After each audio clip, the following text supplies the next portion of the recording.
July 14ರ ನಮಸ್ತೆ ದಿನಾಚರಣೆ ಅಂಗವಾಗಿ ಬೇಲೂರು ಪುರಸಭೆಯ ವತಿಯಿಂದ ಒಳಚರಂಡಿ ಹಾಗೂ ಸೆಪ್ಟಿಕ್ ಟ್ಯಾಂಕ್ ಶುಚಿಗೊಳಿಸುವ ಪೌರ ಕಾರ್ಮಿಕರಿಗೆ ಸುರಕ್ಷತಾ ಕಿಟ್ಗಳನ್ನು ವಿತರಿಸಲಾಯಿತು. ಪುರಸಭೆ ಕಚೇರಿ ಆವರಣದಲ್ಲಿ ನಡೆದ ಕಾರ್ಯಕ್ರಮದಲ್ಲಿ ಪುರಸಭೆಯ ಮುಖ್ಯಾಧಿಕಾರಿ ಬಸವರಾಜ್ ಶಿವಗಾವಿ ಅವರು ಕಾರ್ಮಿಕರಿಗೆ ಸುರಕ್ಷತಾ ಉಪಕರಣಗಳನ್ನು ವಿತರಿಸಿ ಮಾತನಾಡಿ, ಪೌರ ಕಾರ್ಮಿಕರ ಸುರಕ್ಷತೆ ಮತ್ತು ಆರೋಗ್ಯವನ್ನ ಕಾಪಾಡುವ ಉದ್ದೇಶದಿಂದ ಕೇಂದ್ರ ಸರ್ಕಾರ ನಮಸ್ತೆ ಯೋಜನೆಯನ್ನ ಜಾರಿಗೊಳಿಸಿದೆ. ಈ ಯೋಜನೆಯಡಿ ಒಳಚರಂಡಿ ಮತ್ತು ಸೆಪ್ಟಿಕ್ ಟ್ಯಾಂಕ್ ಶುಚಿಗೊಳಿಸುವ ಕಾರ್ಮಿಕರಿಗೆ ಅಗತ್ಯ ಸುರಕ್ಷತಾ ಸಾಮಗ್ರಿಗಳನ್ನು ಒದಗಿಸುವ ಮೂಲಕ ಅಪಘಾತಗಳನ್ನು ತಡೆಗಟ್ಟುವುದು ಹಾಗೂ ಅವರ ಕಾರ್ಯನಿರ್ವಹಣೆಯನ್ನ ಸುರಕ್ಷಿತಗೊಳಿಸುವುದು ಮುಖ್ಯ ಉದ್ದೇಶವಾಗಿದೆ ಎಂದು ತಿಳಿಸಿದರು. ವರದಿ ಗಣೇಶ್, ಬೇಲೂರು. ಜುಲೈ 14, 2026 ರಾಷ್ಟ್ರೀಯ ಕಾರ್ಯಕ್ರಮವಾಗಿರೋದ್ರಿಂದ ಇಡೀ ಭಾರತ ದೇಶದಾದ್ಯಂತ ನಮಸ್ತೆ ದಿನಾಚರಣೆಯನ್ನು ಆಚರಣೆ ಮಾಡ್ತಾ ಇದ್ದೀವಿ.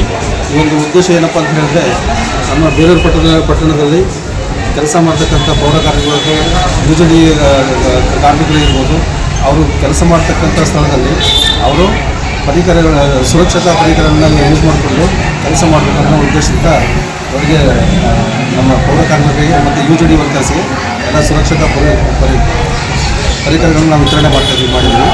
ಈ ಒಂದು ಪರಿಕರಗಳನ್ನು ಯೂಸ್ ಮಾಡಿಕೊಂಡು ಪೌರ ಕಾರ್ಮಿಕರು ತಮ್ಮ ಆರೋಗ್ಯದ ಹಿತದೃಷ್ಟಿಯಿಂದ ಅವುಗಳನ್ನ ಕೆಲಸ ಮಾಡ್ತಕ್ಕಂಥ ಸ್ಥಳದಲ್ಲಿ ಅವ್ರನ್ನ ಯೂಸ್ ಮಾಡಿಕೊಂಡು ಕೆಲಸ ಮಾಡಬೇಕು, ಅವರ ಆರೋಗ್ಯವನ್ನು ಕಾಪಾಡಬೇಕಂತ ಈ ಸಂದರ್ಭದಲ್ಲಿ